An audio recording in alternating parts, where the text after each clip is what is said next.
শহীদ করে রক্তাক্ত করছে, তুমি শোনো নাই? আমি যে 14 দিন পেটে ক্ষুধার তাড়নায় পাথর বাঁধছিলাম উম্মত, তোমার মনে নাই? একবারও শোনো নাই আমার ক্ষুধার কষ্ট, আমার পিঠের ব্যথা, আমার দাঁতের ব্যথা, আমার কাঁধে 2টা কড়া ঢুকে গেছে উম্মত। আমার ঘরে 3 মাস আল্লাহর নবীর স্ত্রী আয়েশা বলছে, আল্লাহর কসম উম্মত, নবীর স্ত্রী বলছে 3 মাস 3টা চাঁদ উঠছে ডুবছে, রাইনা হেলালান সুম্মা হেলালান সুম্মা হেলালান, 3 চাঁদ 3 মাসে নবীর 9 জন বিবির কারো ঘরে আম্মা জান আয়েশা বলে 1 ফোঁটা চুলায় আগুন জ্বলে নাই। মা আওকাদাত ফি আবিয়াতে রাসূলিল্লাহ নারুন, নবীর একজন বিবির ঘরেও আগুন জ্বলে নাই।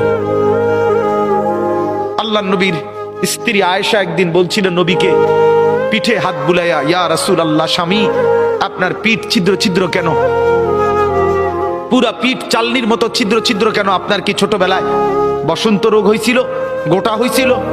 আল্লাহর নবী চোখের পানি ফেলে বলছে, আয়েশা তুমি জানো না আমার এই পবিত্র দেহে তো কোনোদিন মশাও বসে না, মাছিও বসে না, পোকা বসবে কেমনে?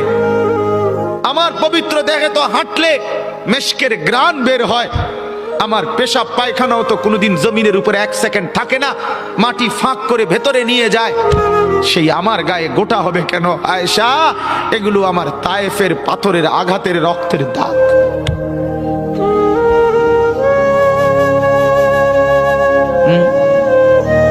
হলো না বাপ? কিছুই মনে হইল না?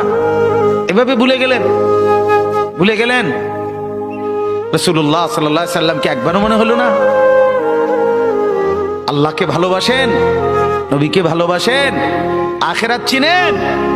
এই বাপ, আমি আপনাদের সন্তান, আমার বাবা আপনাদের মহল্লায় 43 বছর এই বড় মসজিদের ইমাম ছিলেন, 1 দিন 2 দিন না।